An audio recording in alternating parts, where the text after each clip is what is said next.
My name is Rhapsody, his name is Sneaky Teak, and welcome back to Rhaps Teak Take a Peek this week at Against the Storm. Hey, Teak. And it's way closer to a week this time. We got It's comments so on that week. I mean, a week, Teak? Listen, time is... It's not real, is it? I mean, it's all subjective anyway. Exactly. Frankly, if we define a week as 365 days, which is what I've been lobbying for this ever since I started the weekly one-off series. The Rhapsodian calendar. Exactly. Yeah, they've always been kind of arbitrary, and so yours is just different. Yeah. It's or as I would use recently from a different project, one palooka, which is just any unit of time you ultimately decide it to be, from a R.L. Stine Goosebumps book. Hey, Teak. Ah, hey, Rhaps. What do you know about this game Against the Storm? Well, let me tell you what. I know that I can read the text that's on the page in front of me. Would you like to hear what Steam says about this game, Rhapsody? I'd love to. Steam, vis-a-vis presumably the developer Aramite Games, says that Against the Storm is a dark fantasy city builder where you must rebuild civilization in the face of apocalyptic rains. As the Queen's Viceroy, lead humans, beavers, lizards, and harpies. I don't know how they made that selection specifically, but it's an excellent one. To reclaim the wilderness and secure a future for civilization's last survivors. That's Against the Storm. It is like a combination city builder roguelite campaign game, and I think it looks really lovely. So that's what it is.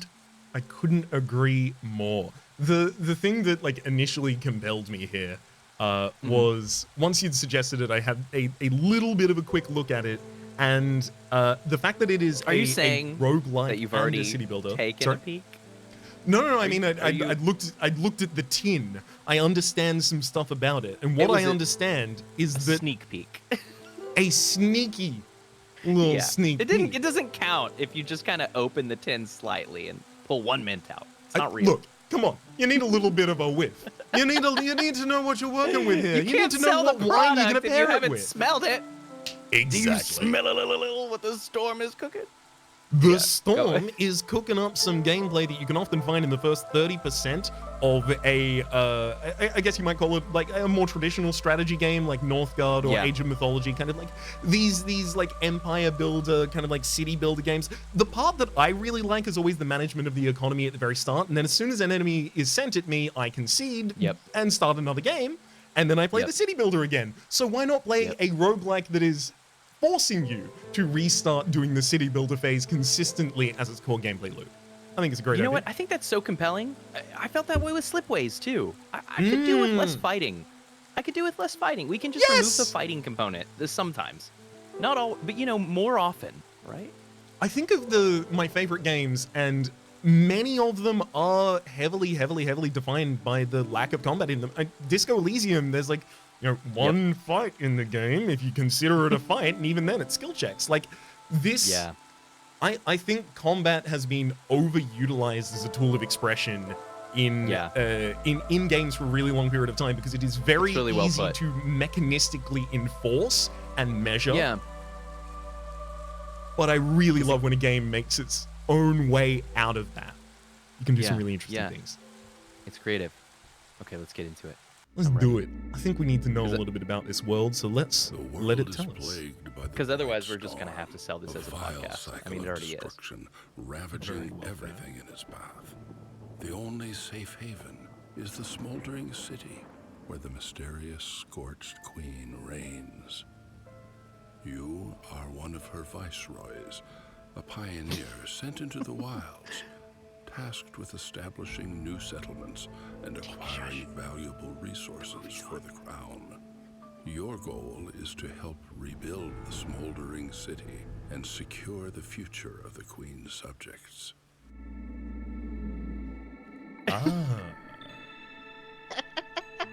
Okay, now... Sovereigns of our own domain. There was an audio going in the background, which is what I was trying not to interrupt. Apologies. No, it's okay. I know that. Longtime viewers of this series may know that when we record these, I don't actually get to hear any audio, and so I feel like such a naughty kid watching the screen play the cinematic without being able to hear a single peep. Like, it's like I'm sitting outside the movie, you know, but like I can't hear it. I'm trying to watch it over someone's shoulder on the airplane. I'll tell you, the soundscape design of this game is really, really lovely. Yeah, I watched the trailers. I was gonna say that earlier. I think that the music is really nice. So meager. So okay, I'm done. I'm done being ornery. That is absolutely okay. Would you like to tell us what the Queen's Envoy has to say through the lines I it does? Neglecting your village will increase the Queen's impatience and bring her wrath upon you. Queen's Envoy would be a bird.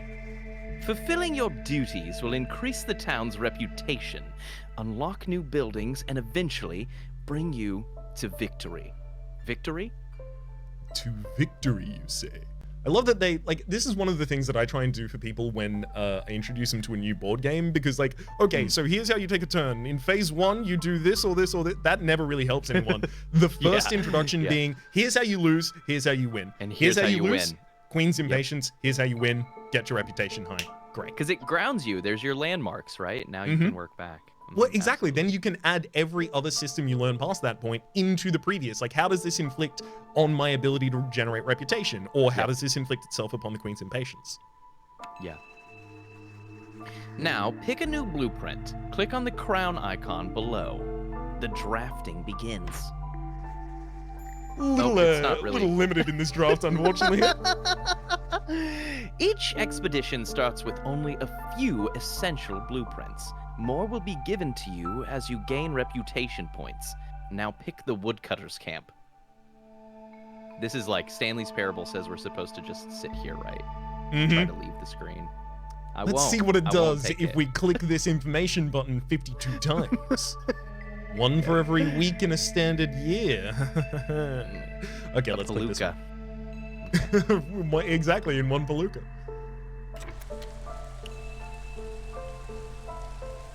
Build a woodcutter's camp and explore the forest. You have to keep the fire going at all times. They almost became Old Man Deckard there for a second.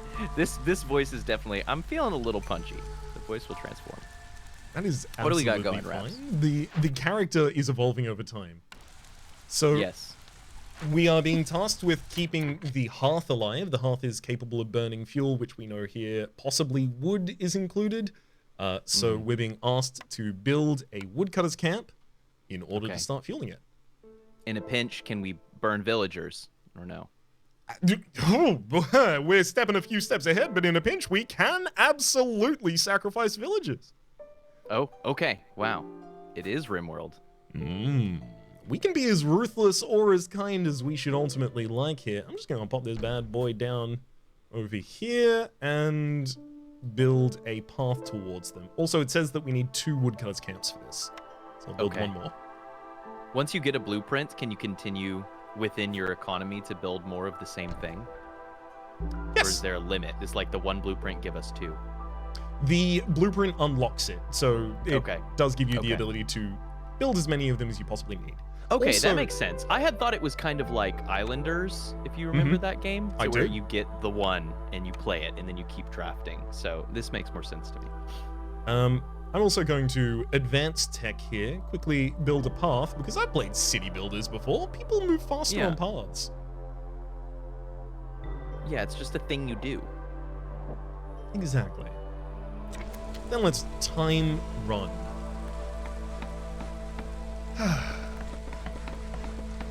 And how much Sorry? control do you have to do over the townsfolk?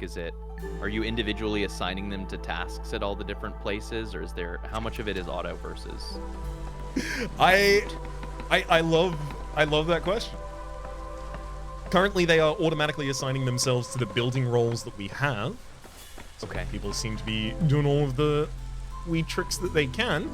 However, now we're being asked to assign individuals into roles. So you're effectively giving them jobs. Oh, and I see the top left, I was like, but you have more than 3 people. They're representing the factions. Your beavers, Yes. your harpies, your lizard people, your humans. Got it. And how So many of them you have, what they're working on. Okay. Exactly. So we have the humans, the beavers, and the lizards up here in the top left. The humans are better at farming and brewing. They're adaptable and susceptible to rain, though. The beavers themselves, hardworking and honest. They're also quite demanding and good woodworkers and engineers. And then the lizards make meat and are good with animals. Beavers are demanding? Just a bit. I mean, they might need a little bit of extra wood for building their houses or some such. That's fair. Most beavers are just demanding that we quit displacing them from their waterways. It's a pretty reasonable demand. How demanding! But How dare you? What do you want mean my you IKEA need to furniture to cost $1 less per flat pack. I don't know about IKEA's farming practices of wood. We're just throwing businesses under the bus. I was just using a recognizable name right there.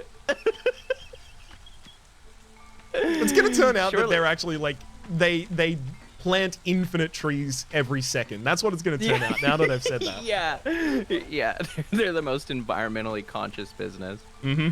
Yeah, you know, there's a beauty to not just being. Imagine being so famous that mentioning a business is automatically a problem. That's scary to me. I never want my words to have that I never much want to be impact. that famous. Yeah, there's a limit. So here we've achieved 10 wood in those woodcutters camps themselves, allowing us to trade in our first order, these being the things that kind of guide you a little bit across your upgrade path, I guess. Okay. So we Do turn you in that. have to complete all the orders? Is this like a required progression for reputation, or is it more of a reward for standard needs? Entirely unsure. I know Okay, that the okay. tutorial is asking us to complete 2 woodcutters camps there, and that's about it at the moment. But then it says, Well, you know, explore my more. job is to get ahead of the tutorial. That's Mhm. that's one of my primary roles. is to And- anticipate. You've done it in like perfect step so far. Okay. So Keep at it. we've got currently 3 beavers as woodcutters, and we need to explore glades. So these little pockets out here are glades. Although you're entirely surrounded by thick forest at the very start, there's bigger and smaller glades near your starting location. To establish a successful settlement, you must cut your way through to them. They can contain resources, treasures, fertile soil, ruined buildings, and more. Use the tree marking tool in order to point your woodcutters to cut down certain trees. The best rewards come from the dangerous and forbidden glades marked with skulls, but they also have at least a dangerous glade event in them, which requires you to deliver certain goods to complete a challenge to solve them. Okay. This was part of the game that I have seen, which is kind of this risk reward of the more you expand out, the more resources you get, but also the more that you have to deal with the natural forces of the island. And I think it's super cool. Exactly. And that kind of brings it, like, one part I do like about, you know, Northgard, Age of Mythology, any of the game, like any of these kind of strategy, I guess Age of Mythology less so, a little less so, the neutrals on the map. I really do appreciate those and the way that they kind of hem you in at the very start, and they kind of require a different resource from you to continue expanding. And this maintains that still without needing combat as much. Yeah, it is very creative. You're right. Combat is kind of it's a mechanical cop-out in a way, right? It is the easiest way to build a game loop. Exactly. So, I think it's a little bit of a crutch. I always go to bat a little extra hard for the games that don't require it entirely. Let's pick another blueprint. The Queen's Envoy is back. Your renown grows. You can now pick one of the available blueprints. Humans, get to it, that the Queen offers you. Shelter. We've been offered shelter. So wait, well, it makes sense, I guess. We needed to get the wood to build the shelter. Exactly. So and they shelter, had a fire, so they were keeping warm in the meantime. Very literally true. This villagers gather here to rest, eat, and receive clothing. If the fire goes out, people will lose hope. So yeah, it was very much part of the sustaining for them up until that point. We can see this little sacrifice part here. During especially hard times, you can sacrifice additional goods. Oh, so you can't sacrifice people, just additional goods. Bah humbug. I wanted people to die. I need blood. How can I keep myself warm if not by the blood of my fellow country? When they said beavers were demanding, we didn't realize that it was for blood. Let's sub a couple of these beavers in because they are better at woodcutting than anyone else. Nice. Okay, so are there worker limits for the different production buildings? Yeah, so the woodcutters camp here has the capability of taking 3 units. Okay. And so does the other one, so we're capable of having a total of 6 woodcutters at the moment. Do the fire or main building have any worker need, or are they just purely... Ah, that's storage, okay. Stores a large amount of goods and protects them from the rain. Workers will always deliver and take goods from the storage nearest to them. Always. Okay. Okay, so that's nice. I like when there are some parts of the city builder or the RTS which are automated, you know? Yeah. Like, yeah, just go to the nearest storage. I don't want to have to micro storage. I'm good with it. Look at them go. Look at those lizards. They're so bored. Can we get them some work? Please? I mean, they're doing a little bit of building in the... Well, actually, hang on. Building hasn't been happening for a while and you're still a builder? Okay. Okay, That's buddy. just lying. We're manage up or manage out, buddy. I'm trying to, you know, listen. De-recruitment's coming for you. De-recruitment. They're quiet quitting on us. I'm building. I've been building for several days. I mean, now I feel I'm building sympathetic towards them. I'm building relationships, Rhapsody. Oh, you know what? I completely value them again. I'm back on board. Stay with us. Sit around the fire and listen. So it looks like this first glade opened has a root deposit, small, which just has some resources in it, but can only be gathered by a scavenger camp, which we don't have, and a stormbird nest, also by a scavenger and a trapper camp, neither of which we have. Okay. Okay, so there's no hand gathering. You need a camp for all of these Yes. things. Yes. Okay. You'll need to employ someone in a specific role who knows how to capture it, because it could be dangerous for any random passerby to try and pick up an egg. How will they hold it, Teak? How will they hold it? What will they do with those roots Exactly. in their hands? They're What going to do you get think little, we little are? lacerations all over their hands because they won't know how to hold the egg. That's from the egg, not the roots. This is why we need to train them appropriately. We may be struggling low-tech survivors on a foreign planet, but I will not pick that herb unless you build me a building first. Build me a building. Show me your dedication to me picking that herb first. In the meantime, I'll keep building relationships. Quick summary, So- the winning and losing mechanic was exactly what we described before. The Queen's Impatience Okay. versus the Reputation. Okay. When do we get to draft more buildings? Is it on reputation level ups? So that will be on Reputation level ups, which are currently Okay. being largely enforced by these orders, rewarding us with Okay. grace. Okay. So it's as soon as one of these trees goes down and we can see through to this To clouded another area. glade. Heard. Are there Oh, there are. There are time Answered my settings. question for. I was going to ask you Absolutely. about speed toggles. I should have Okay. waited just an extra second to get you that extra little hit of prescience. I want the points. I don't know what they do, but I do want them. I'm content to just collect points of arbitrary value. Arbitrary points. I played, Rhapsody knows this, but for a brief period I played NGU Idle, Numbers Go Up Idle, which does have a literal arbitrary points resource in it. So I'm prepared to collect anything for any reason right now. NGU is probably like, I mean, like, you know, Cookie Clicker is good and funny and an incremental game, but NGU really parodies incremental and clicker games much better than any Yeah. of the other ones that I played. Like, Yeah. it feels like you shouldn't play it as your first clicker, but once you do, read the text. Yeah. It's pretty funny, irreverent writing. It's nice.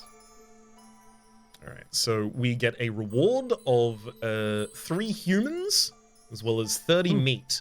We could have Wow. 60 meat and no humans, if we'd prefer. I'm not sure if that's a mechanic in the game, but I mean, look, these lizards, They've been really sweating up a storm here next to the fire. They probably need a little bit of fuel themselves. They're complaining that it's too hot on the deserted island.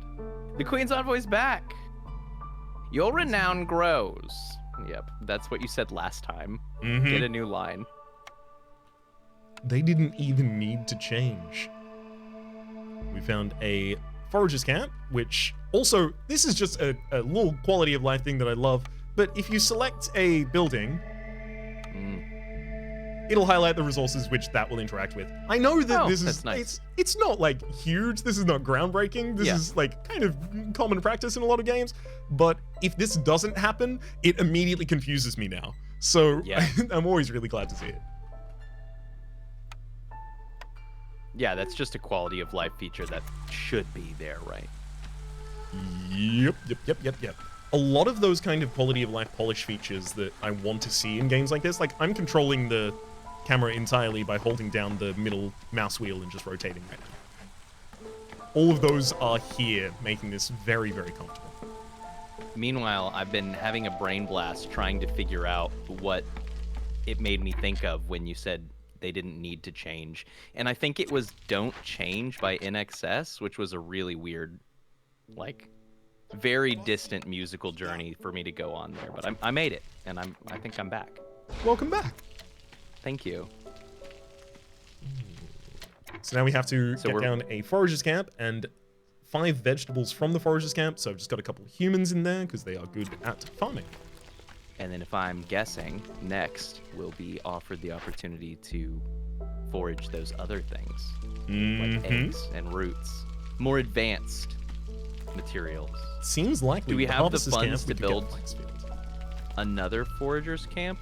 And can they forage those flowers? Or is that not a forageable material? That is not forageable. So these flowers are gathered with the harvester's camp. Okay. A forager wouldn't know what to flax. do with these flowers. No.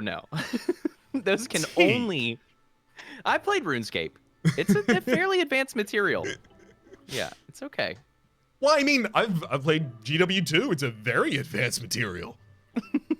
Yeah, I don't have the Guild Wars background.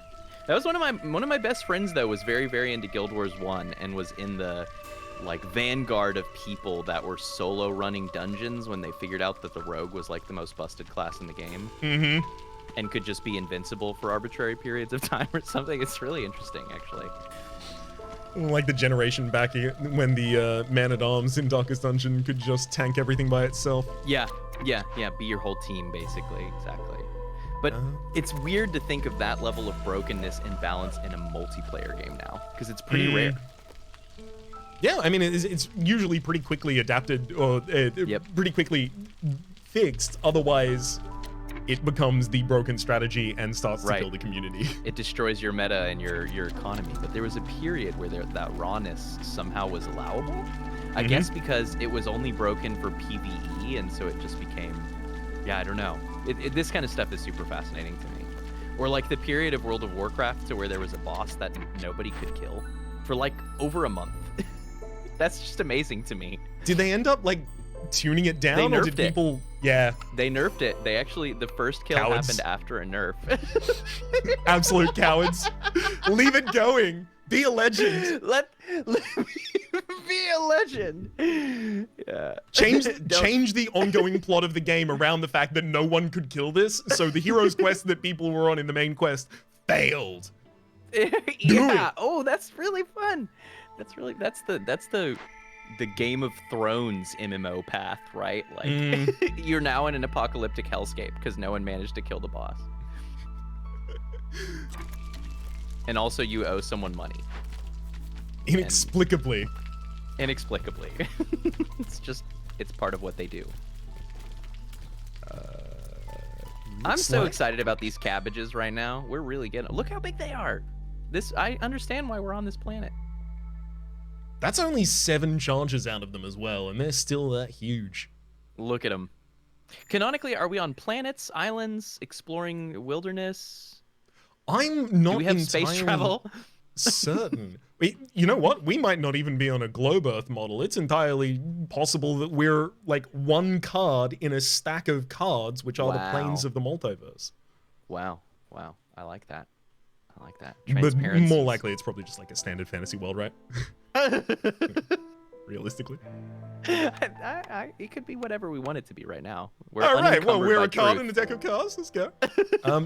We're being asked to pick a blueprint, which will give you the same dialogue as we take the stone card. Your renown grows. Oh, here's an opportunity to take advantage of something you'd mentioned Wow. earlier. Let's build 2 of these. Yep. Might as well get every resource. No stone left untaken. Stoned. Oh. Taken. Makes more sense. Because these are stone cutter camps. Well, I should have said cut, right? No stone left uncut. Yeah. Well, made sense to me. So, okay, so we get to plan ahead here for the harvester's camp or something? Oh, but it'll go on by the storage side. I'm saying because we'll have to build a harvester's camp at some point by that flax. Where will it be? Yeah. Very, very true. Thankfully, and this is something I haven't mentioned yet, the game hasn't mentioned yet, but I wanted to mention at some point, which is for free, for absolute free. You can just pick up a building and move it elsewhere. What? Yes. So Every building is a Terran command center? That's kind of incredible. Especially considering you have to build buildings before your people are allowed to pick flowers. The fact that the buildings themselves can move arbitrarily is pretty amazing. It's led into this thing which, like, sometimes I end up with like decision paralysis a little bit when I'm starting a game that looks like it's going to have a relative amount of strategic depth and also placement depth.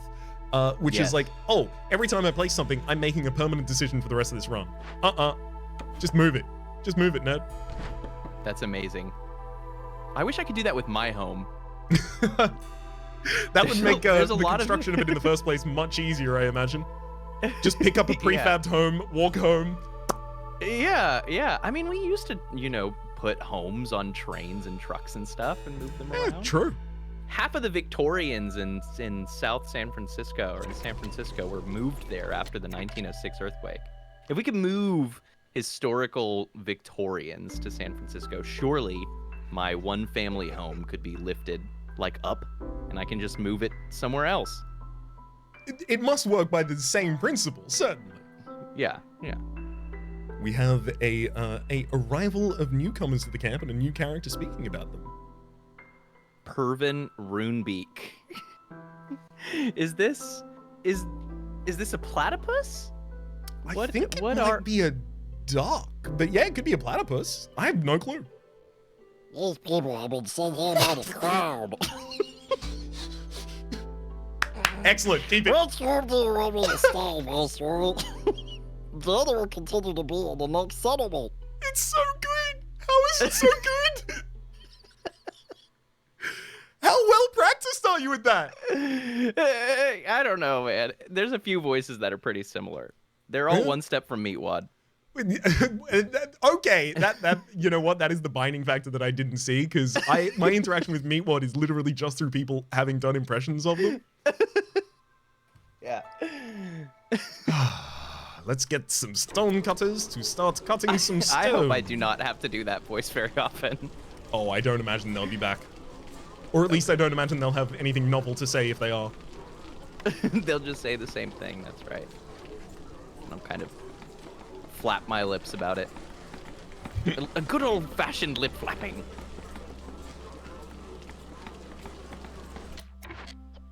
Are you moving and grooving with that camera? Yeah. It was a full rave. I do need to tense that down just a little bit. I get a little happy with the ability to rotate. Hang on, let me just get fun. on like a, there we go. That's a good angle. You know what? I have this when I play these kinds of games too, because as I'm moving it, I keep gaining new perspective. And I really love that feeling of transformation, right? But all of a sudden you're just like looking in the kaleidoscope at your little colony. Exactly. I will understand this from every single angle, and then we will complete tutorial 1 and move on. By the time I have mastered this colony. As soon as I do. In fact, also something I should have mentioned is when we completed the last, we got a giant vegetables perk, which actually probably explains our giant vegetables. +1 to vegetable production. Gain additional vegetables from every yield. And we are I now thought it was getting just +1 really to dank. clay production similarly. Okay, so we've been quarrying clay. So we're not exactly cutting stone. It's very well said. Yeah, we're basically like, you can mostly pick up clay with your hands, right? Yeah, you're gonna dig it. It's kind of a pain. It's pretty dense, fairly heavy. You know, sometimes depending on, maybe it farts a little bit when you hit the ground. Mm-hmm. So they're working up from here to eventually cut some stone. That's right. It's not easy what they're doing. So Teak. working hard. Aha! Yes, finally! Finally, we are allowed to gather plants. We finally know what to do with long. them. But sorry, hang on. We do not know what to do with them just yet. We're working on that. It's a work in progress. We're getting some logistics. Every Oh, building... you make a good point. Sorry? We have to know. It's first we have to build a building to be able to gather them, and then we also have to learn what to do with them. Those are Yes. separate processes. Yeah. Every building has its own internal storage where produced and gathered goods are temporarily stored. When the internal storage reaches its limits, the goods are transported to the main storage by a worker. While transporting, it's important to keep in mind that villagers have a carry capacity limit, depending on their profession and active perks, so they may need to walk multiple times between their workplace and main storage. Every few minutes, workers take breaks to return to a nearby hearth and eat and rest. During a break, they consume at least one item of food and try to fulfill all their needs, clothing, services, etc. If a village has multiple needs tied to complex food, they will consume more than one meal. Goods kept in the building's internal storage are inaccessible to other villages or production buildings and have to first be transported to the main storage so that, before they can further be distributed or consumed. I love that because channeling everything through a central repository, I mean, certainly you'll have the ability to make like secondary storages after the fact and stuff like that, but not making it like, oh, here's my stonecutter's camp. Everything that requires clay, I should probably build around here for optimization. Like that level not being here, oh my God, I'm so thankful for. I mean, that's what people do, right? Like nobody is gathering ore and then taking it back to the trade center, right? They're like storing it locally. They've got a furnace nearby, right? Yeah. I loved that text, by the way. It gave very union mandated minimum energy with the everyone will return to retrieve at least one regular food meal every day You need between to the take hours of noon and 1. 15 minutes for your one regular food meal between those hours, and if you don't, it's on you. You can't blame us for it. Certainly not. Even if we tell you to work over that period of time. You have to demand your guaranteed break. I have so much more respect now that I'm many years out of it for the people that I worked with in customer service who were just like, no, it is my break time. I'm going to the break room. Because the people who did not assert themselves like that did not get Didn't breaks. Get it. Yep. Nobody. Yep. I didn't know that you did customer service at some point. For a multinational company that one might fire an arrow at. Wow. Not that I would ever, be explicit about it. Randomly list off a large business in discourse.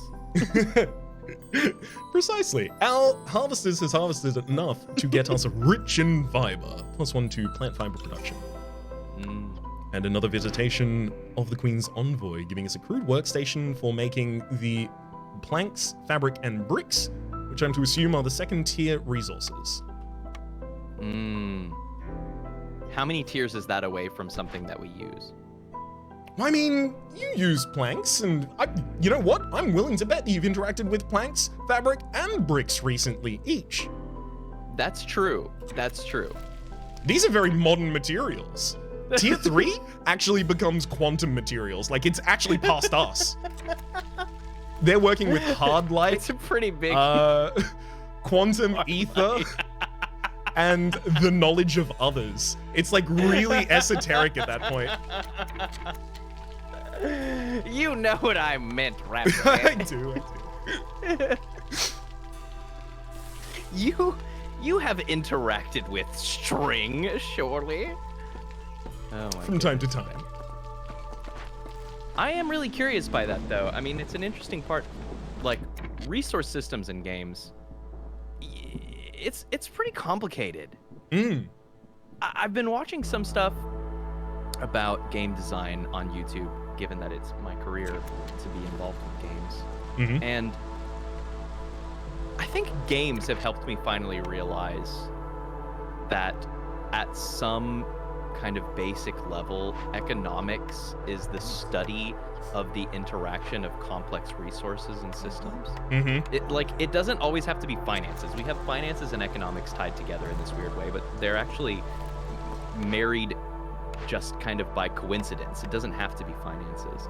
Resource systems in games, including things like level up systems, are largely economic systems.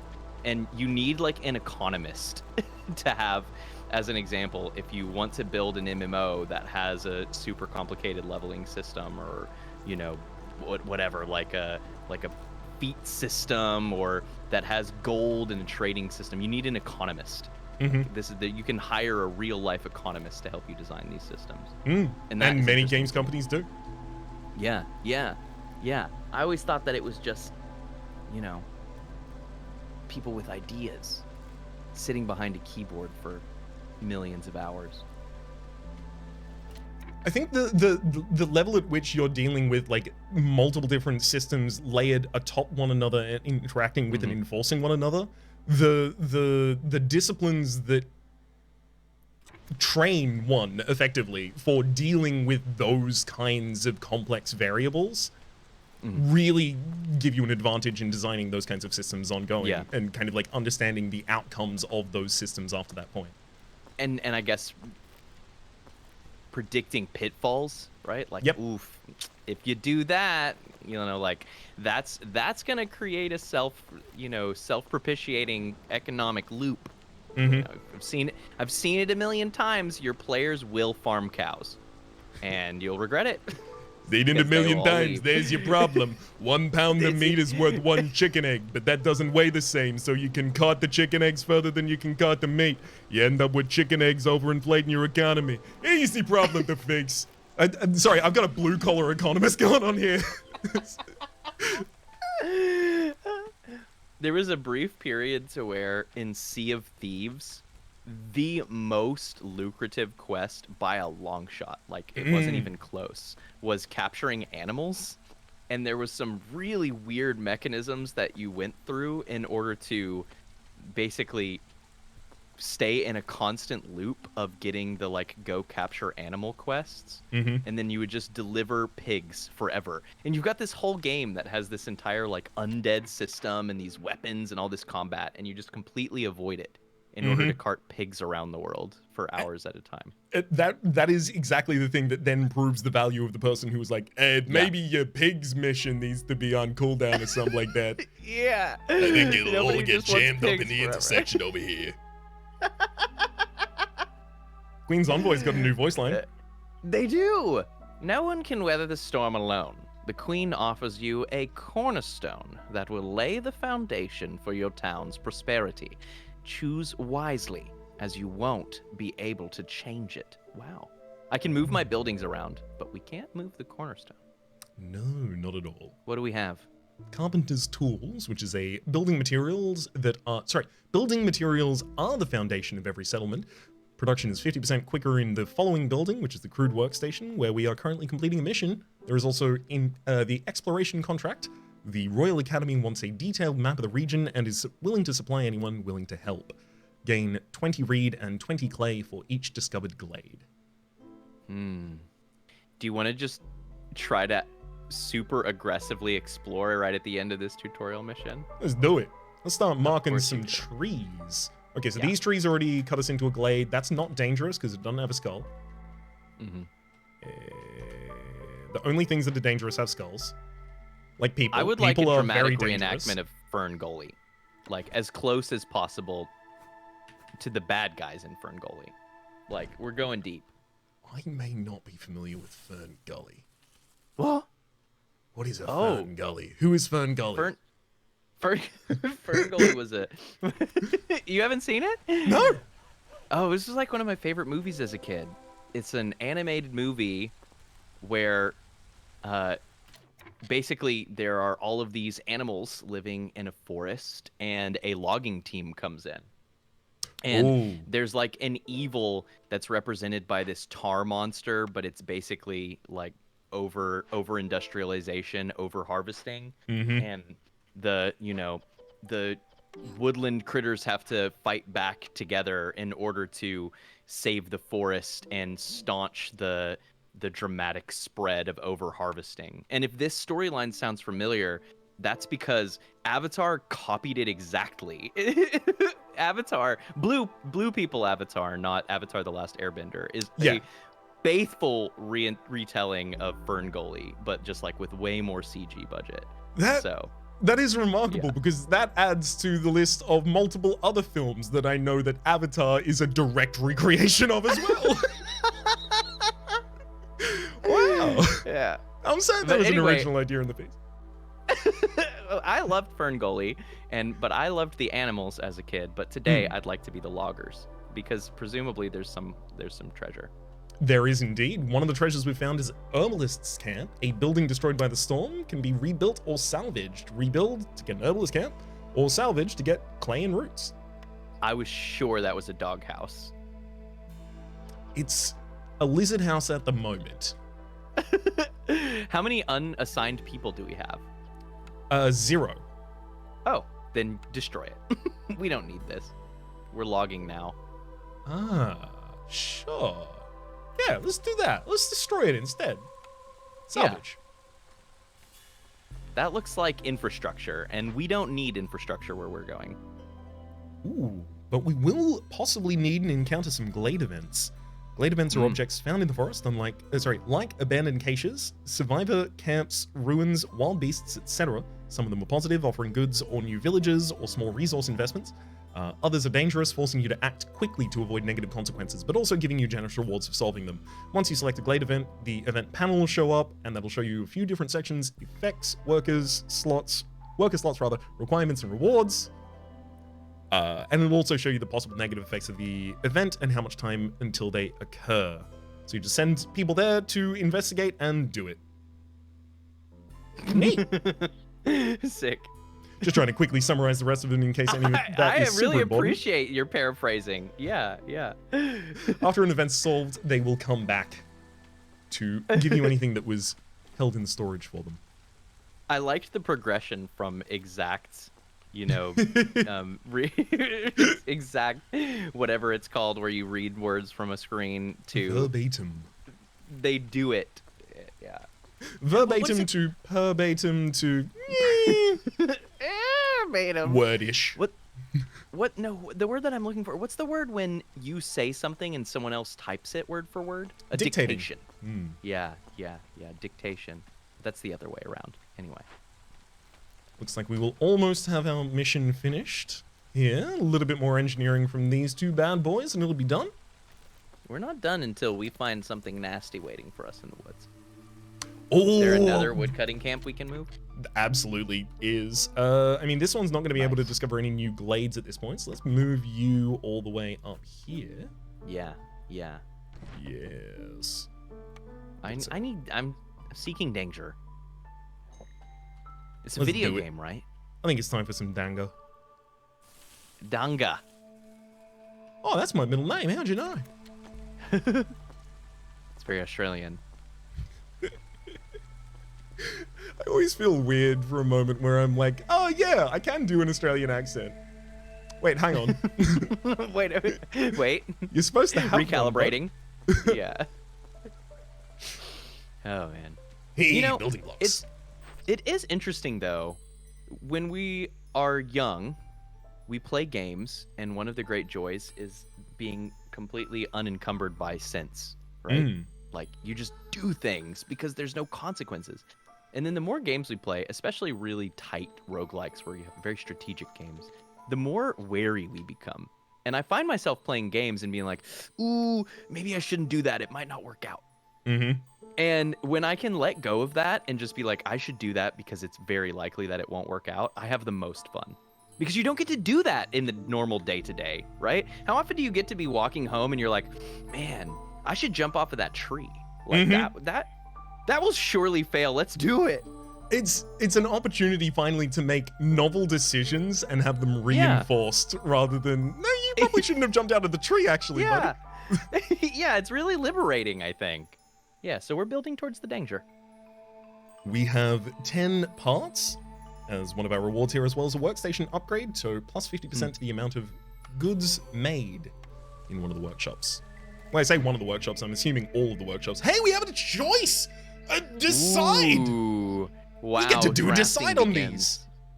Oh, but we're just choosing between our people. It's kind of savage. Like, Well, pick a who do we favorite. like the most? We are, after all, trying to cut to the danger, so I guess it's beavers? Beaver? Yeah, because we're rapidly moving towards evil. And we're gonna need beavers to do it. Very well Lots chosen. of them, apparently. Well, I mean, yeah. We got space. Yeah, might Also, as well. actually, we don't even have anyone possibly assigned as a builder at the moment, so we're going to need to get some people off some other jobs to do this. Yep, they're too busy doing things that aren't danger. Who needs harvest? Wow, actually, our order is Dangerous Glade, so once again, I've anticipated the tutorial. I did not know that that's where we were headed. Incredible work. Thank you. Prescient, as usual. They really could have just, like, recorded a monologue of you playing the opening and gone, okay, we'll decide missions based around what questions were asked here. And it pretty much would have been exactly what we've done. I mean, in fairness, they may have done that, right? Like, that's a legit way to make a tutorial, is do recorded play sessions. So it's interesting. Damn, they're like, we can't finish our path. We have to cut. Mm-hmm. Oh, they've done it. They've done it. Well done, The Buzz. lizard folk still mostly hanging out at the fire. Not convinced we should have hired them, but you know, their day will come. Wait, actually, hang on. They are literally just hanging by the fire despite the fact that they have a job at the moment. Union mandated break. Well, I 24-hour respect it cycle. then. I'm back onto respecting it. It's like, turns out the lizard folks have, it's not even really a union, it's just a mob. Their break is 24 hours, is their daily break. And you will be receiving a break of some type if you try to interfere with said break. That's a strong union right there. It's the lizard mob. You don't mess with it. Ooh, do we want to invite another into our town then? As well as 15 eggs? Wait, the other is more beavers. Yeah. Oh my god. Teak, What? have you been looking at this icon and seeing a beaver this whole time? Yeah.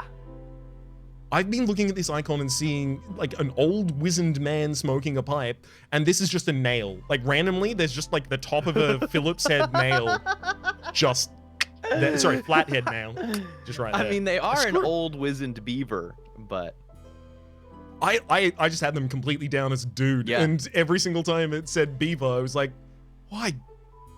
I guess. is this a trick of the light? I totally dodged. I'm so happy to have dodged. I don't know if I can do that voice again.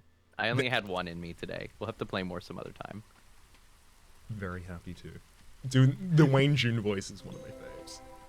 Oh, yeah. I need to play some DD or DD2 now, I guess, and get it back. Because that's definitely a voice to where I have to have heard him recently, or I just get more and more generic. You know? Because there's interesting properties to his voice. It really is quite unique. It is. It becomes my own Flanderized version of it quite quickly when I haven't heard it recently. Yeah. Flanderized, that's nice. I hadn't heard that before.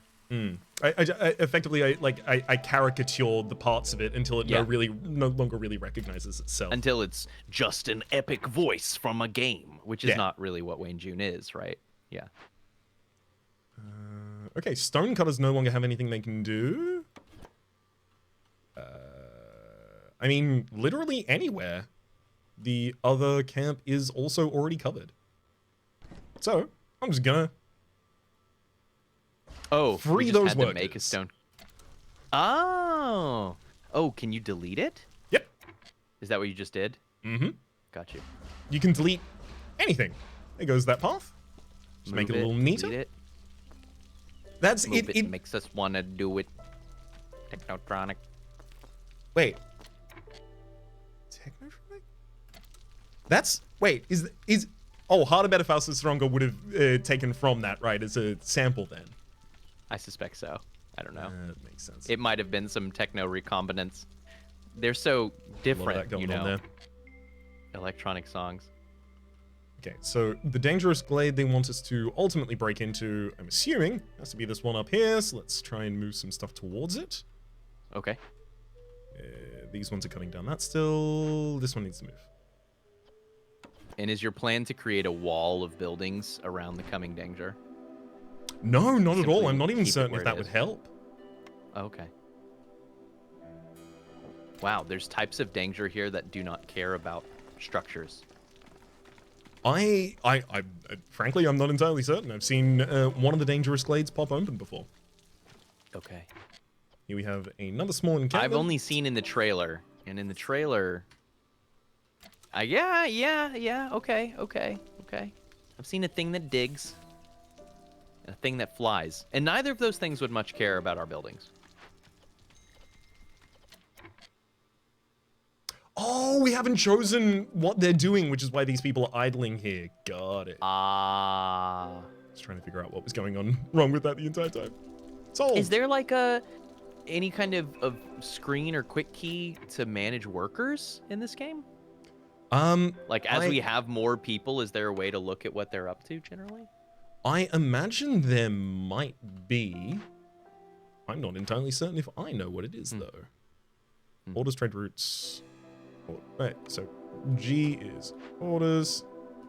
No, not from current screens at least. Okay. Maybe something will pop up in tutorial later.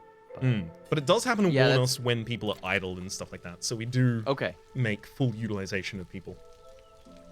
Cool. Yeah, because it's very hard. You know, sometimes you have a convenient place on screen to look. And for a while, I thought it was the hearth. But union mandated break, right? Like most of those people are actually working. Yes. Most of these people are just taking a little bit of a break here. Actually, hang on. Hub. Current level 0. Upgrade requirements are 8 population, which we have, and 4 decorations, which gives us the ability to introduce decorations. Yay! Decoration! Are they... Make it look nice. And it's just purely to make your... Oh, no, this was the missing ingredient for it to be more of a city builder, because what we played so far was more of RTS, right? Yeah, exactly, right? Building production buildings, unit management. Yeah. This loops back in like the very important part of city builders, which is like the self-expression of the space. Yeah. Rather than it necessarily just being expressed around where the resources are or what is the most optimal path for this kind of thing, where you are making a reasonable middle ground effectively between the two. Yeah. It's saying follow your orders. It's just reminding us, follow your orders. There's a storm coming. We are following as aggressively as we can. But it's only 2 beavers, you know. They can only cut so much wood. Actually, there's 3 of them working there, and they're all just running to rest. Come on, there's barely anything in the way. I am telling you, for a group of settlers under the vengeful gaze of time, these people are unburdened by urgency. Mm-hmm. I mean, it might just be the fact that the queen is no longer, or is not yet impatient with them, and they have high reputation. They're kind of resting on their laurels at the moment a little bit. That's fair. That's fair. They have done quite well. They're sitting on their success. So here it looks like we have the requirements of this building are 5 planks, 5 bricks, and 10 simple tools. Simple tools being created in something? Oh, wow. Although it looks like we already have the seconds. tools. We already have the tools for it. Okay, good. And we have 30 seconds, Presumably as you said. that's 30 minutes. No, but maybe 33 not. seconds until Curse of the Forefathers activates, killing 3 random villagers. Wow. Okay. Out. It really is.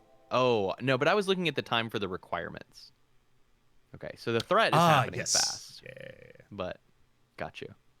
Although, okay, hang so on, we found no, I think this is the time for utilizing those requirements to solve this task. I think that's like the completion bar. So how do we do it? How can we deliver those things? Let's just accept a couple new villagers in. Ooh, also, 5 delivery line for 15 plant fiber a minute or 15 eggs a minute. I like eggs. Good enough reasoning I'm to me. hungry. I mean, there's no sense in trying to go any deeper, right? We don't have any kind of greater production line that we're trying to manage. Exactly, and I imagine as soon as we complete this ancient tablets, we are going to be completing this tutorial as well. Only 5 planks need to go into this, but they will be killing 3 of our villagers first. No! Rip and Oh, it's rest so and... rude. Lizards and humans, though, it's fine. This is a beaver town. Yeah, that's okay. It's not that big of a deal. They don't even have anywhere to live. Yeah, we just literally have have beaver not housed them. dwellings. They we need more planks for this. Which, It was I a guess, righteous path. might be easier to produce by getting another crude workstation. Crude work. Oh, you know what's honestly probably happened here? Yeah. The beaver houses are taking all the planks. So Oh we're my making a God. bunch of planks, and then we're using them to make the things that we intend to... Little That's cart and funny. horse situation here for us. Like, why could we not stop the ancient danger? Have you been watching any RimWorld since the most recent update? No, not at all. Honestly, I'm pretty outside of RimWorld as a phenomenon, unfortunately. I like it a lot. I was for a long time too, but I think it's a really good storytelling device. It definitely in the looks same like way that. of- I've heard outcomes like, of it. What was it called? What was that game we played Project for a while? Zomboid. Oh, Wildermyth. Yeah. I really want to go That's back to fun. that. That's such a good game. I know that was like ancient memory unlocked, right? But what we really liked was the storytelling, and I think that's RimWorld's greatest strength, because ultimately, as a challenge to win, it's definitely possible to break. Like if you watch people do hardest difficulty, they're all kind of using the same types of kill corridors, and they're stacking people or items at doorways. You kind of use some of the same, not exploits, but game mechanics in order to succeed, right? I don't think success is I guess what I should say is, I don't think success is the most interesting part of RimWorld. Yes. Yeah. That's something that, as I suggested, is the possible similarity that I really appreciate about Zomboid as well, which is also like a heavy sim kind of game. That as it simulates you losing a character to the zombie apocalypse, as the zombie apocalypse is growing over time, it tells a story about how you survived up until that point. And when you die, ultimately you end up with an encapsulating story of your character that really summarizes the time. And I imagine that's the same with RimWorld and like society, effectively, rather than an individual. Yeah, exactly. Yeah, you can end up unlocking a lot more from those little setbacks. It evolves your people. And if you don't have any interesting things happening, every time people make art, they just describe like abstract settings. It'll be like 7 dentists stand in a circle on this jade vase.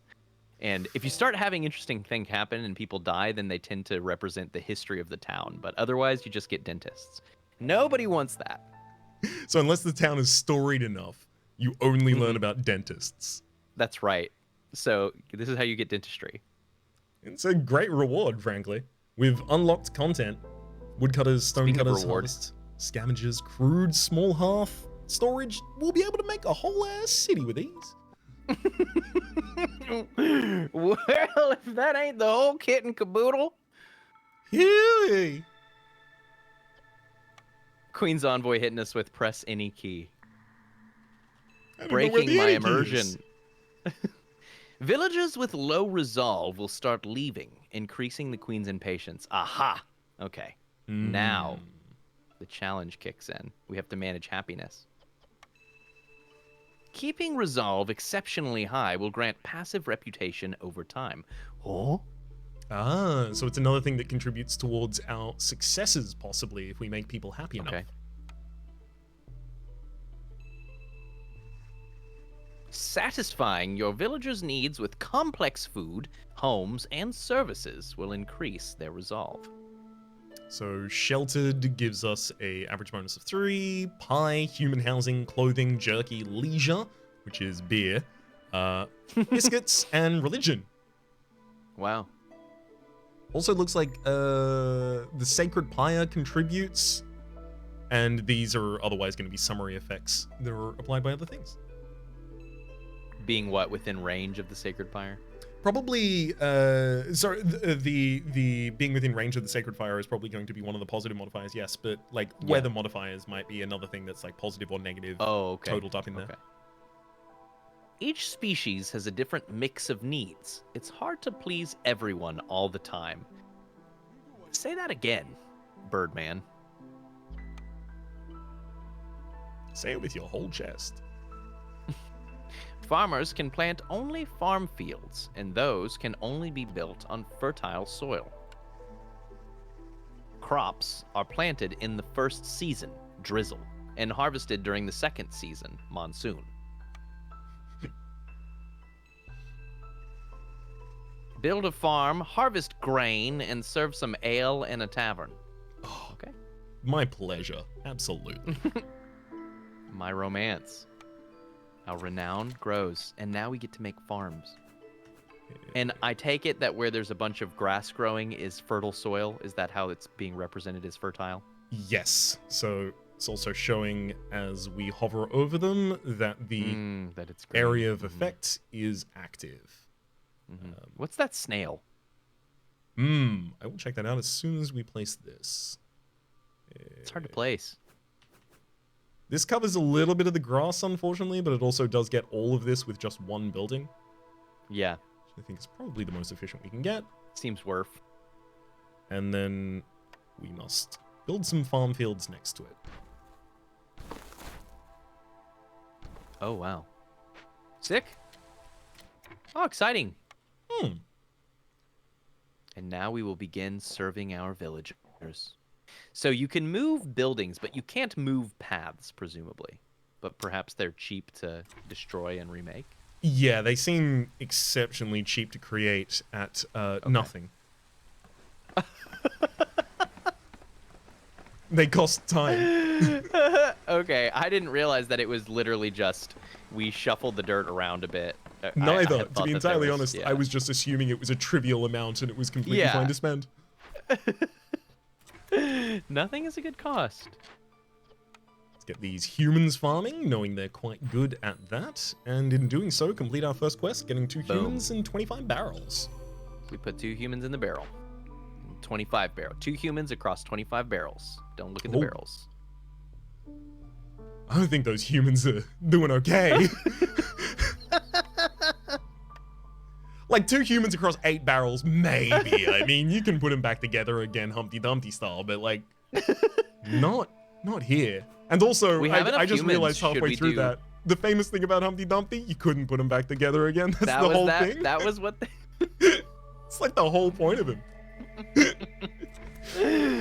Hey, should we build a second farm, or is that outside of our? I think that is a great idea. Let's do it.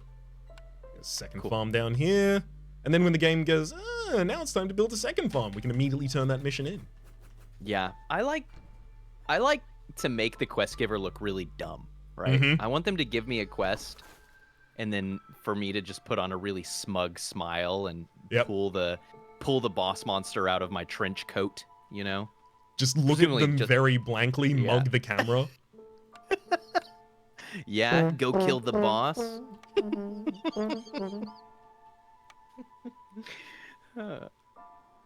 We also need to get 2 woodcutters camps down, so I'm gonna put 1 here to try and liberate a bit of the forest. Yes, it's a liberation. We're part of this vegetable liberation front.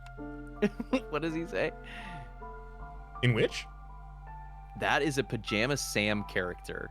The carrot leader of the Vegetable Liberation Front. We're tired of being relegated to the salad. I've never heard of any of this in my entire... What realm is this Sounds made up. No. Pajama Sam was an old kids game that was like a point-and-click adventure. Where... Like educational? No. not educational. I mean, little parts of it might be. It's definitely made for kids, and it'll have some like light math or something.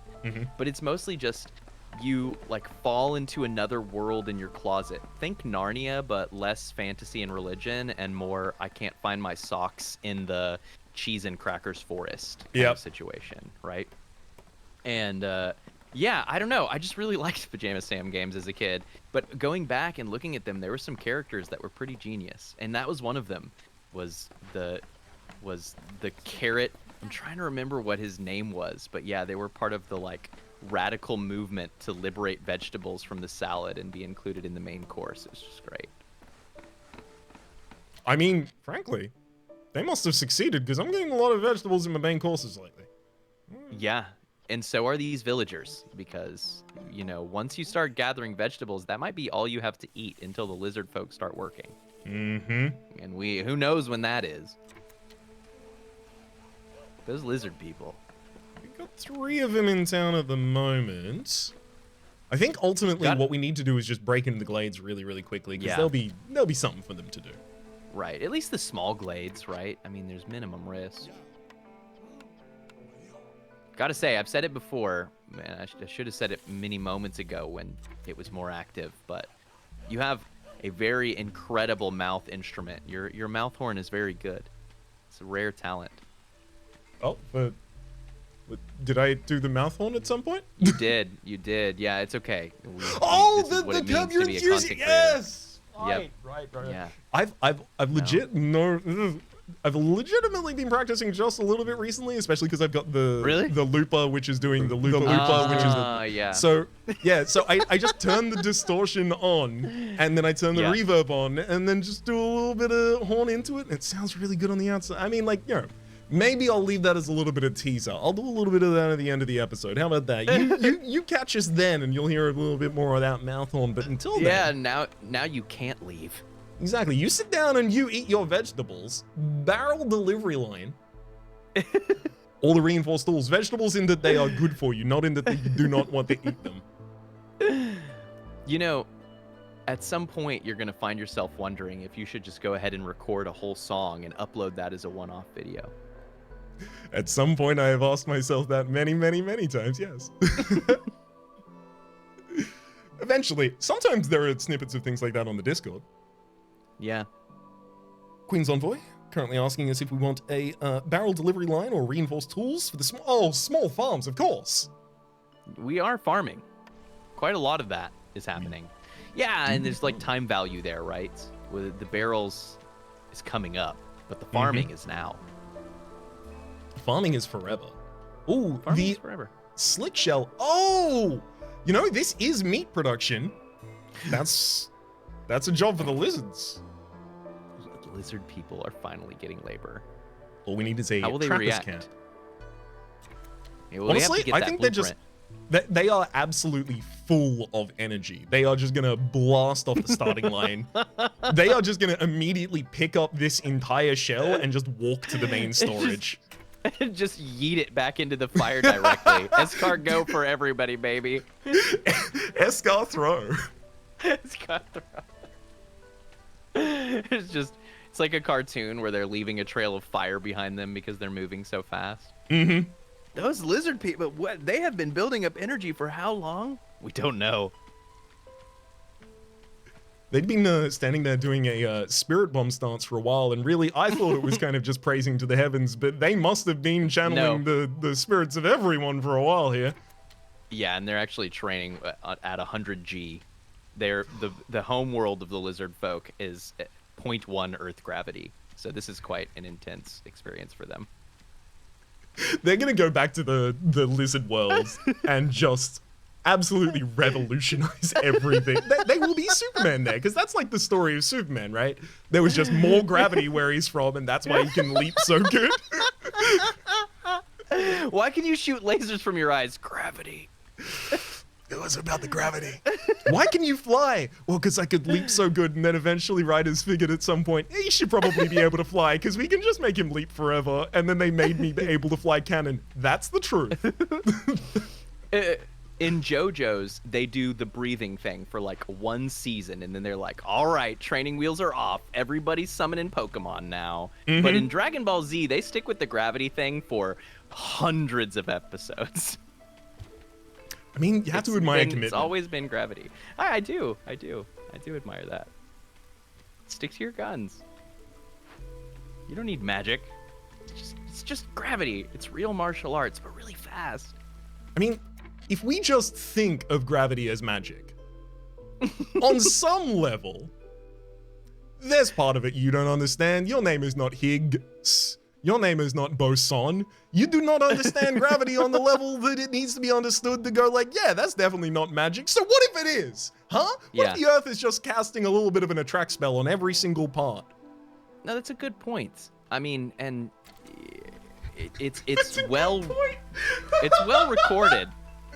It's well recorded that 1 Palooka of gravity is all that you need to be incredibly powerful.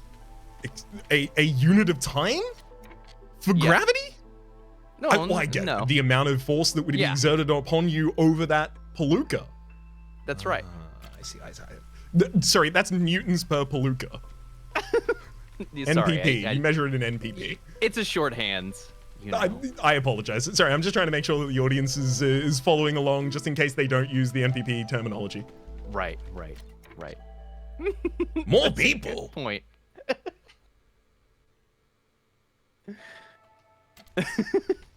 I welcome them in. This shelter needs to be built. No one's... You know what? Let's up its priority so that people actually build it. Everyone builds. It's getting immediately built. Oh my god. Priority is so strong. What is the priority system? So there's like soft assignment? So yeah, now production buildings have hard assignment. Yes, production buildings have hard assignment, but also the outcomes of them. So we went back to the crude workstation, have soft priority assignment. So I can say the first thing I want you to build in a vacuum is this. Okay. And in this instance, I'm saying in a vacuum, that is to say, assuming nothing else has any set priority, I would prefer you build this shelter to doing anything else. Got you. It's also like universal, like literally, it like in a crude workstation, only the people tasked there will be able to fulfill that priority, so everyone else ignores it. So it's universal for anyone that can access and actually complete the task, as far as I'm aware. Got you. Now, why is it that the queen is so damn impatient in this particular episode? Oh, because objective. I see. It went down quite a lot there, actually. Yes, it looks like maybe we're a little slow on the outtake. The Rhaps Escar throw. It's coming. Let it go. Oh my god, there's even more that they can do at the same time. This glade. Look at the range. These lizard men. They're so eager. They're so and there's more farming space. Yeah. There is indeed. We may actually get to move this small farm further up and then just centralize it. Smart. So let's actually mark more of that for clearing then. Can you upgrade buildings? Like, can we increase the range of the farm? I'm not aware. Maybe. I like upgrading buildings. The fact that it's a small farm, to me, insists that yes. There's a medium, or perhaps at least just a large. A Venti farm? Grande, actually, sorry. Tall, Grande, and Venti farms. Wait, small is our tall farm in that instance. Yeah. It's still absurd to me. This is like 2008's hottest topic of stand-up comedy, but it's still absurd to me. So, there was a time, because everybody likes to joke about the Starbucks on every corner, but when my wife and I lived in San Francisco, pretty close to where she worked in downtown San Francisco, there were literally 4 Starbucks in a half a block. There's one in one building, one on one side, one literally just across the street. They were like, crossing Market, gonna need another Starbucks for that. And then one slightly down the way. And how is that not self-competitive? Like, how does that work? That's so wild to me.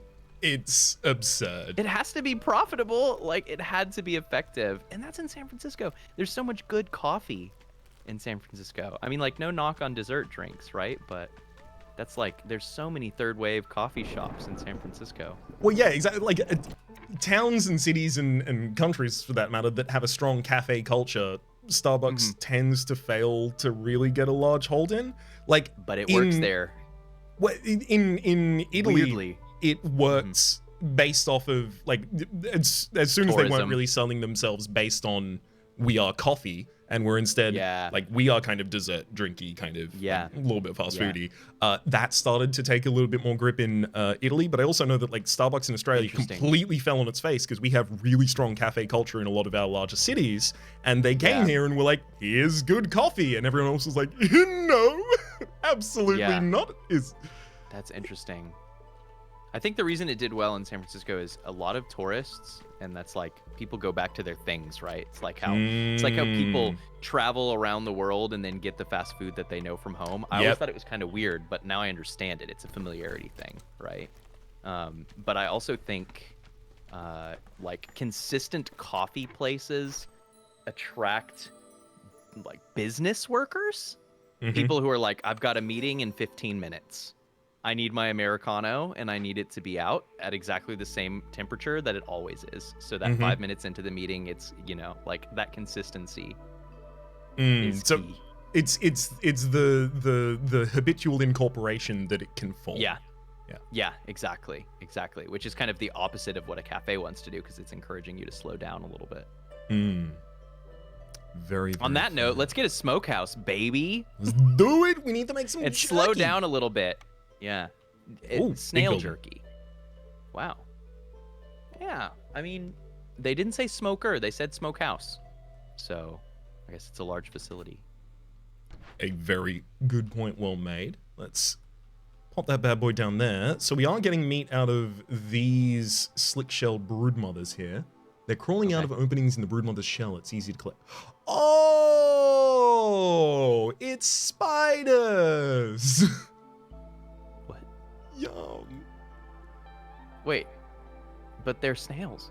Small slick shells are out of the brood. No. Yeah, it is snails. It's little what is the snails individual crawling out of quantized snails. unit? Okay. It's snails all the way down.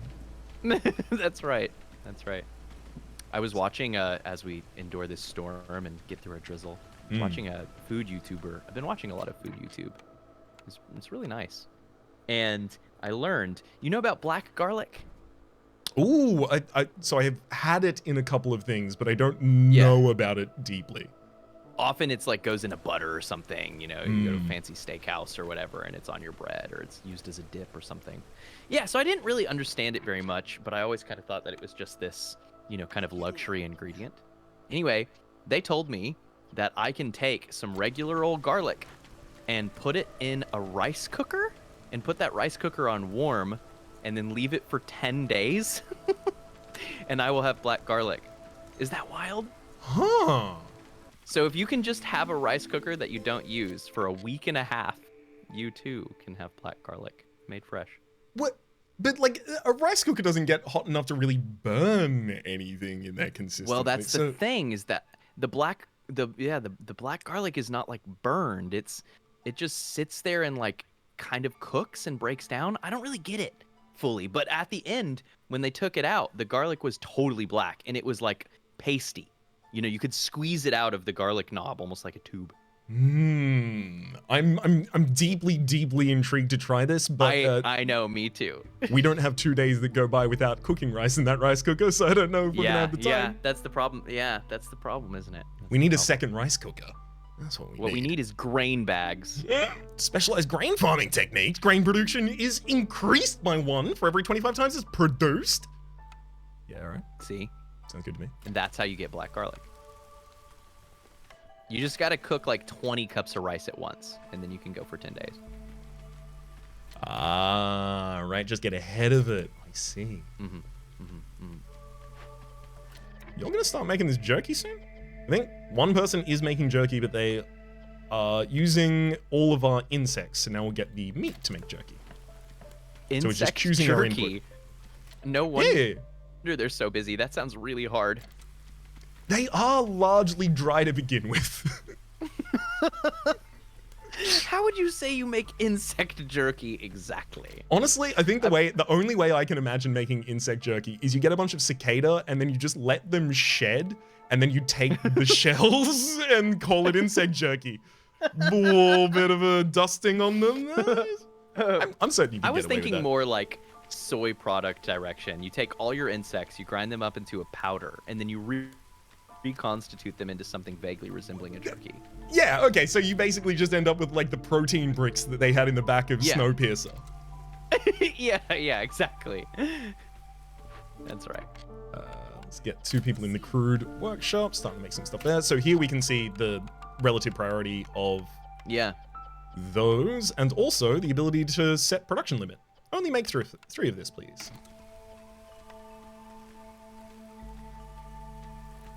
Wow, this is very tunable. I can see. It's interesting because at this scale, I mean, it's tutorial, but we've not really had to mess with that stuff much. But I can see how that kind of micro could make a difference as you're playing bigger, longer colonies. Yes. We can see the kinds of things that would be earned to continue here. The nets, +1 to meat production, as well as 20 barrels, and builder's pack. Any builder can carry 5 more items at once. Now it's time to brew, baby.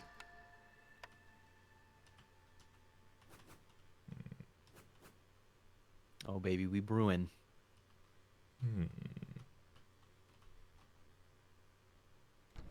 Yeah, let's put it directly next to the houses so that people don't have to spend any time at all. It's just to prevent traffic accidents. Right? Exactly. I just want people to be able to stumble home safely. Yeah. Somebody recently in a forum that I'm in brought up Stumble Upon. Do you remember that arcane technology? It's been many moons. Yeah, I never really used this, but it was so popular. I think the last time I really remember people talking about Stumble Upon was back during the Dig exodus to Reddit, and people saying, well, I discovered Reddit on Stumble Upon, actually. Ah. Which, man, that's, you know what? That is probably the internet story that dates me the hardest. It's like, there's such a weird pride in the way you discovered something in the timeline, right? Mm-hmm. Like, well, I've known about breathing since I was in the womb. Wait, hang on. Wait, why? That's not good. Do you have gills? What are you, breathing amniotic fluid? I was ahead of my time.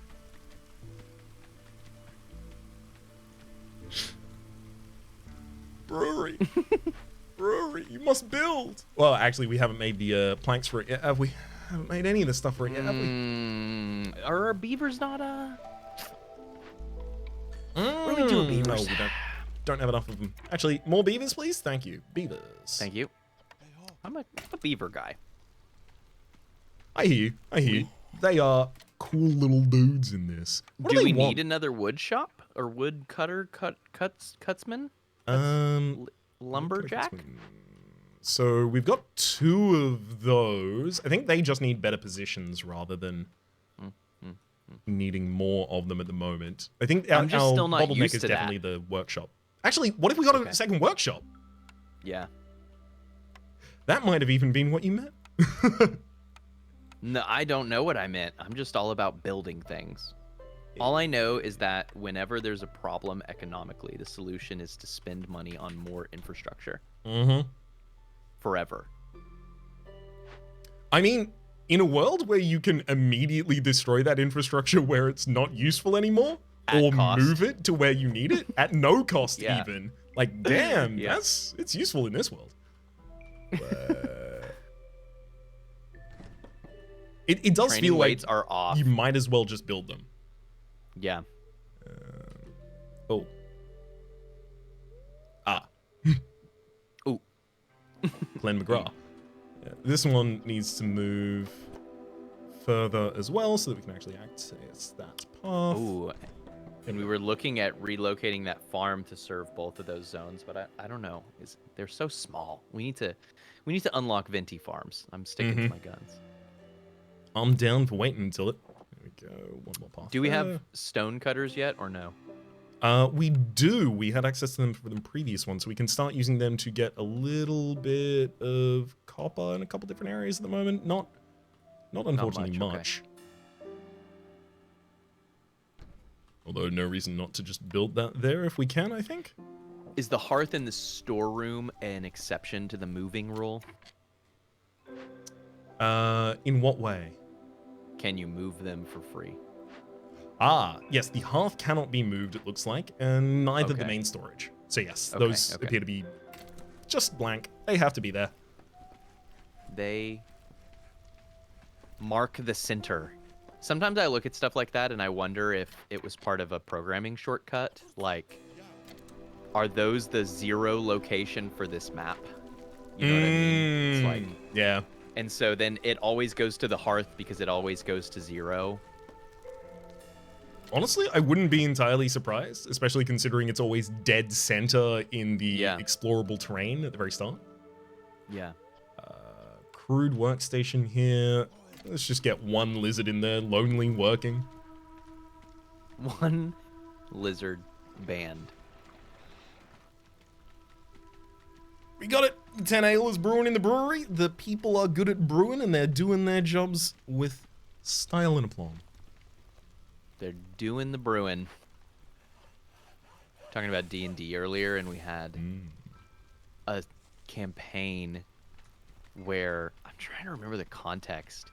Some like running gag came up to where in every session we would end up with an absurdly long rhyming chain of things that rhymed with chain and grain. For some reason, I can't remember. We were like the chain grain gaining train gang or something. The grain gaining chain gang. Was train involved as well? The hell yeah, Soul Sister, I'm sure they were. You know, there was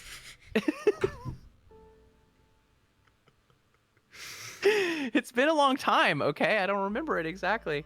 But this is really teaching me how much D&D is an engine of making completely impenetrable inside jokes. Because the more I try to access that memory, the more I realize it just has no value to anyone other than me and a few of my closest friends. I think there's a structure so that you... Teak, you mean to say that at some point in the past you rhymed? I think the thing of like an inside joke occasionally is like, oh, you had to be there for it, right? You had to be there for the levels as it was growing up, right? But sometimes you can shave it down to those levels and go, okay, so we had this campaign, and at the very end we decided we were a chain gang, right? And then we decided we had a train adventure, and so it started leaning into them, and then we had it over train gang, and work your way up to the end part of that. Middle step, draw the rest of the hour, you know. Yeah. A little bit of this is like a lot of my storytelling I learned from my mother, who I'm very, very close with. And she will be remembering the story as she tells it very often. And so you don't get the like well-defined, you know, story arc and narrative. You kind of get to join in the memory journey, right? And by the end, you can go back and both of you together can retell the story as a story. But on the way there, it's mostly just trying to recall the story such that you can eventually tell it. So do you now endearing. know to kind of like guide that process, like try and jostle memories out and coax a cogent description? Absolutely. Yeah. Yeah, you get to be a participant in that storytelling, which is kind of unique. Well, Teak, we get the choice between nets Oh God. or eating the dead. Or, actually, hang on, not just the dead. Anyone who leaves. Even people who leave. If you become despirited and decide to leave, baby, that's basically a marinade. You got like a little shame and worry marinade on you at this point, and it is delectable. Throw a bay leave on the levers.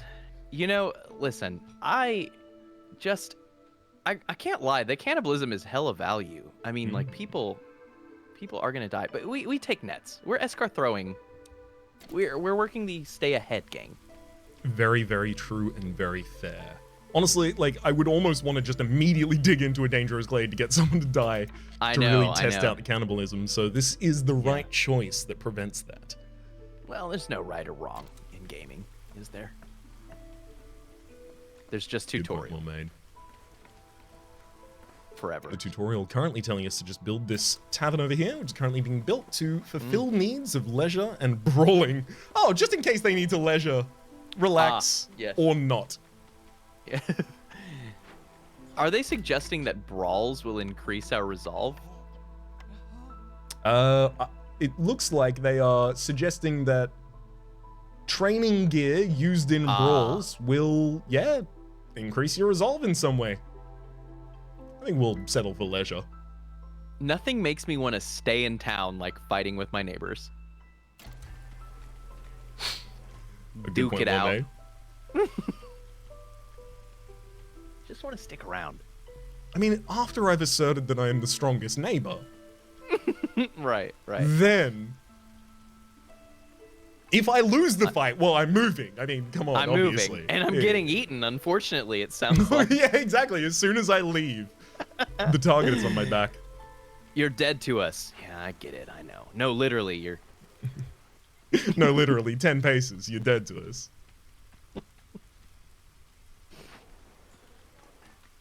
Come on, relax already. Relax, why don't ya? What are you finding not relaxing about this situation? Hurry up and wait, or we will eat you. The hearth turtle is growing on me the more that I look at it. Is it breathing fire, or is it coming out of its nostrils? No, it's absolutely got a fire within its head as well. Wow. It's impressive. Travis Camp for a turtle to do that. No deposits nearby. Yeah, no kidding. It's more a thing of a different ilk. Yeah. Ooh, a couple more eggs down here for y'all.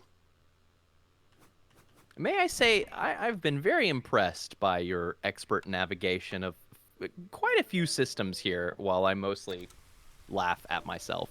It's a lot going on. This is on the upper echelon of Sneaky Teak and Rhapsody Take a Peek games. We usually pick things that are a little bit slower paced. Oh! Teak. Not to cut off the line of inquiry, but we have done it correctly. We have actually achieved the second goal before we even completed the first one. Yes! Yes, this was one of our bucket list items. This is good. Kept humans resolve above 25 for 30 seconds, giving us the next level as well, with Bundle of Reed and Mold Supply for extra grain production. And other than that, we also got supply? Yeah, mold supply. There's something important about this, right? There is an interaction, like a positive, mutualistic interaction between a certain mold and grain, if I recall correctly. Okay. I can see it's because legumes, right? Mm-hmm. So like peas and things. Part of what makes them important for cultivation is that their root systems have some kind of like symbiotic relationship with the fungus. Mm-hmm. And that fungus in the soil helps with nitrogen fixing, right? Yep. Getting nitrogen in the soil is necessary for things to grow. So I could see mold being a fungus. I could see some fungal interaction helping with cultivation in the long run. It's just when you're talking about harvesting wheat and you start talking about mold, you know, your brain goes to the grain spoiling in that case. Like that's exactly. Suddenly you're thinking of ergotism and you're thinking of like, you know, if I eat this dodgy loaf, am I going to have a wild time or the last time? That's right. Yeah. How many times will I be having after this time? Yes. Can I tell anyone about this? As in, will I be able to tell anyone about this? Let's get into a couple more of these glades. I want to see what's going on in them. Well, that's a creature after my own heart, for sure. These ones? I'm skating glades. Ooh, we found a farm, I think. That's pretty luxurious. It looks... Look at all those snails. Oh, my lord. Delectable. Oh, let's see if we can set up a little bit of like a like, what would you call it? Like a thoroughfare of like a farmer's market, effectively, down here. Like little food stands. A boulevard of broken dreams. Mm. I think you're looking for food court. This looks like I a am. food court to me. I am This is indeed. very much a mall.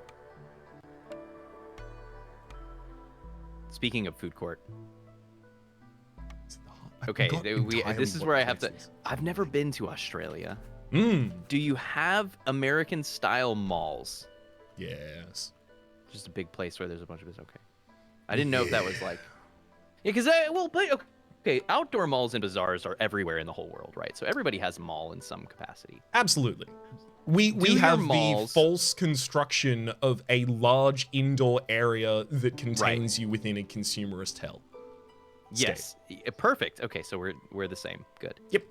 In said consumerist hell, are there small restaurants that sell super buttery, super salty, pseudo Bavarian style pretzels? No. Okay. And The I mall feel pretzel may hard be an done American by. construction. Yeah.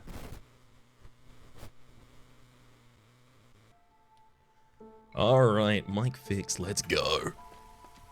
Speaking of American mall pretzels was so powerful as to disturb the audio continuum. It was the amount that I want that and don't have that. The disparity, the delta between those two forces destroyed that manifested as an electromagnetic frequency and destroyed my microphone momentarily. Which shattered the acoustic fabric of time and space. That's right. Yeah. Don't your I love wants them. manifest They're a as pleasure of an mine. EMP? You know, I would be okay being a waveform. Yeah. So few people can are do it. waveforms these days. Nobody's doing it. Everybody's a linear force. You need to stop with the constriction there. Really Just want to be a little constraining bit your more ideals. sinusoidal. Yeah. A little bit up and down, I mean, but it's all good. It averages out. It's fine. You end up the same on average as other people, but when you're viewed under the right lens, you're dangerous. Like someone who goes and volunteers at the food bank by day and by night murders their neighbors after brawling. Which I think is half of this town at this point. This town is an incredibly dangerous place to be. I cannot recommend living here. They want us to make a This is pack of provisions. Wild West. Here we go. We make that out of egg or meat. Oh, We're the using the egg to ingredient jerk. selection wheel is a really nice UI piece. I hadn't seen that. That's cool. I didn't even know we were doing that, but we done it. Did you say we were making jerky out of eggs? We're making jerky out of everything. Well, no, we put the jerky in the food provisions because we're using the meat to jerk. We have level 2. New citadel upgrades, rain collector. Can produce spark dew, paved roads for a villager speed increase. Oh, wow. Herbalist camp, meat specialization, flame amulets, and crowded houses. Flame amulets? Mm-hmm. We're getting into the fantasy part of the RPG. We are indeed. The world is a vampire. The world is a vast place. And at its heart lies the mall pretzel. Your goal as a viceroy is to help rebuild it and secure the future of the Queen's subjects. Use the resources you've gathered so far to construct the Obsidian Archive in the smoldering city. Our resources being represented here in food stockpiles, machinery, and artifacts can be used for buying upgrades in the smoldering city. I'm sorry, just zooming in real quick. We've opted to build an archive in an active volcano. They'll never know that's where you're gonna build it. You see, that's why they'll expect it last. Where would you like your library? Now you're telling me books are exceptionally flammable. It gotta get How pretty about, hot. and hear me out. All right, smoldering city, let's buy this upgrade. Oh, okay. A perk tree. A perk tree that Wow. it Hello? got stages. Is it mostly numbers? Is it like your farms go fast? Let's have a look. Random click. Everlasting Flames. You gain a permanent +2% to the burning duration for all types of fuel burned in the hearth. And then something out here. All resource nodes get a permanent +1 to available charges. And newcomers have more resources on them. So it seems like all of these so far in this tree appear to be incremental rather than large. Yeah. So yeah, not huge to notice. But I guess what you're deciding is, kind of you're specializing in making some things more efficient than others. Like, my colonies are really good at wood stuff. And so, that means that our early game tends to be pretty strong. But then we can be a little slower at making advanced materials or something. I don't know. I'm curious wonder to see if it'll if be you when get we it fill all. down. Yeah, exactly. Yeah, exactly. That's exactly what I'm wondering. Like, I'm certain you can specialize down lines, but like, I imagine, considering they're based on like basic resources here, that eventually you will just fill out the entire thing.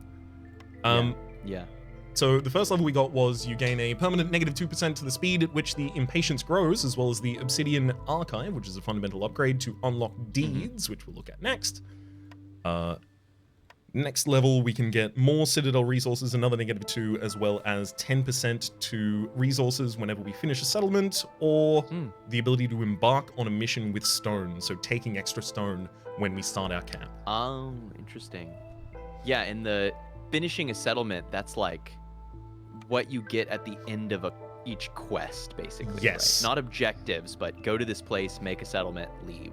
Yeah. So I would go on that side, right? Because you're investing in econ, which, by the way, I will say one criticism. In general, meta progression that makes it cheaper to unlock meta progression is my least favorite type of meta progression. It feels really redundant to me. It's like a super superfluous thing, but I'll give it a pass here because I've been having so much fun. Occasionally that can also wander into a trap where, like, when you have meta progression like this, you're looking for the variables, right? The stats that you can afford to offer to the player to change.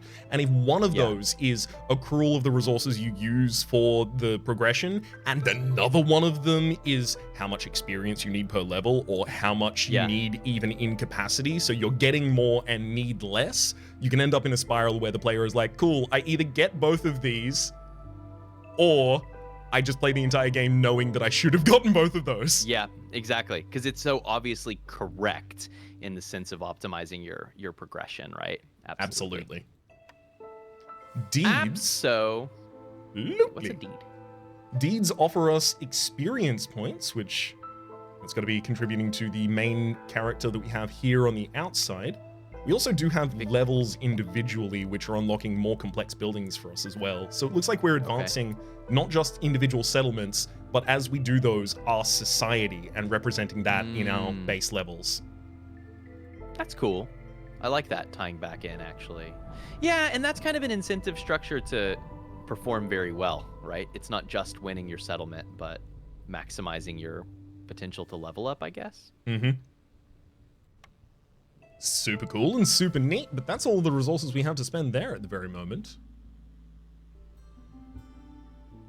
We have another message from the Queen's envoy here. This world is governed by the eternal Blightstorm cycle.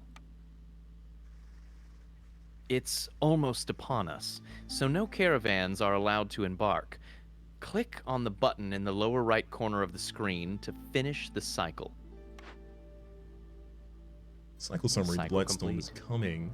Settlements are abandoned and people return to the citadel. We gathered 20 in food stockpiles and we spent 20. We unlocked content for the obsidian archives and got some more levels. There's your societal advancement, Rhaps. Settlement cycle completes. Storm gets too great. We are kind of going through like a boom and bust, like expand and contract cycle as well. Yeah. That's a cool little... I liked that animation. You are almost ready to venture on your own. Choose any map tile inside your embark range, which will presumably increase over time into a massive map. You'd have to imagine. Look at this bad boy. Okay, so you're effectively choosing modifiers based on the tiles surrounding the tile that you have chosen. Right, this will be heavily wooded versus this will have a boss from Final Fantasy in it. which is over here. Yeah, presumably, yeah. Or this is where this place is only inhabited by solo rock climbers. Free soloists only. What is that thing? Is that a leaf? What am I even looking at there? That is fertile soil. It looks like a modifier that we can see, but we'll look back at that in just a second. The Queen's Envoy continues. Oh, to embark, you must first choose a caravan that will become the foundation of your town's population. Ah, beavers. Next, choose a difficulty. The higher the risk, the greater the reward. But beware, an inexperienced viceroy won't last very long on higher difficulties.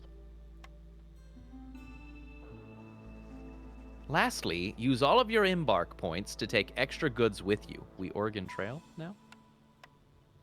Oh, only got one embark point. My bad. You are finally ready to embark on your own. Remember, there is always a way out. Experiment and adapt. May the storm be gentle on you, Viceroy. And on you as well, bird. You know what? I think for the moment, that is a perfect peak to have taken at this game. Next mission would set us up, I imagine, as it is saying here, with our very first settlement of our own. Yeah, I agree. Yeah, because from here, there's no going back. I mean, once we start this mission, it's going to be 3 days from now when they finally pull us out of our VR system. I'll be shattering mad, talking about we'll get the beavers in one more palooka. The beavers are coming in one more palooka. What is he saying? Crawling. He's mad. I can't make sense of it. Escar throw.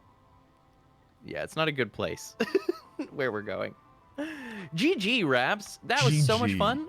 I'm super glad we checked it out. I was a little nervous when I recommended the game for a take a peek because it is a bit of a different format compared to most of the games that we've played, but it really is lovely. I mean, it's lived up to what I hoped to see from it. Obviously, we would have to do a campaign cycle to really, really know, but it seems good.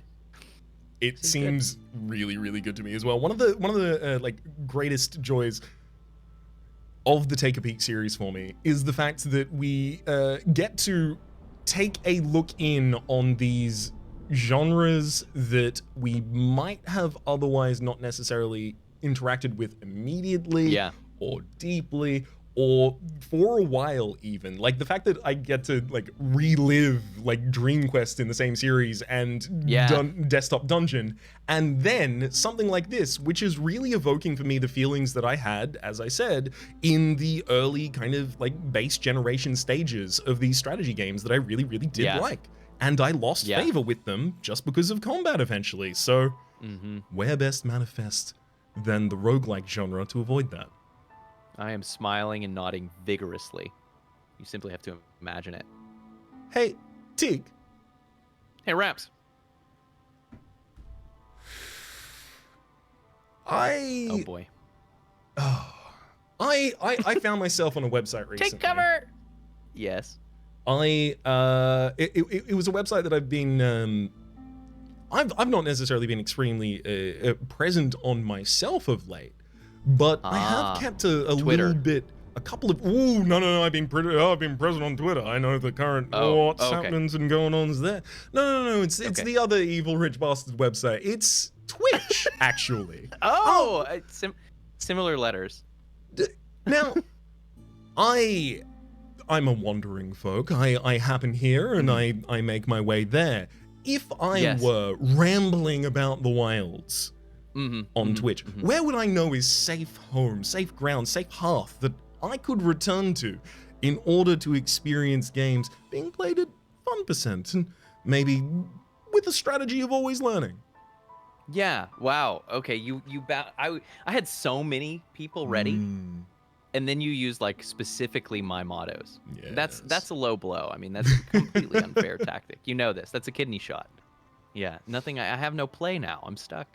Well, I do stream sometimes on twitch.tv/sneakyteak.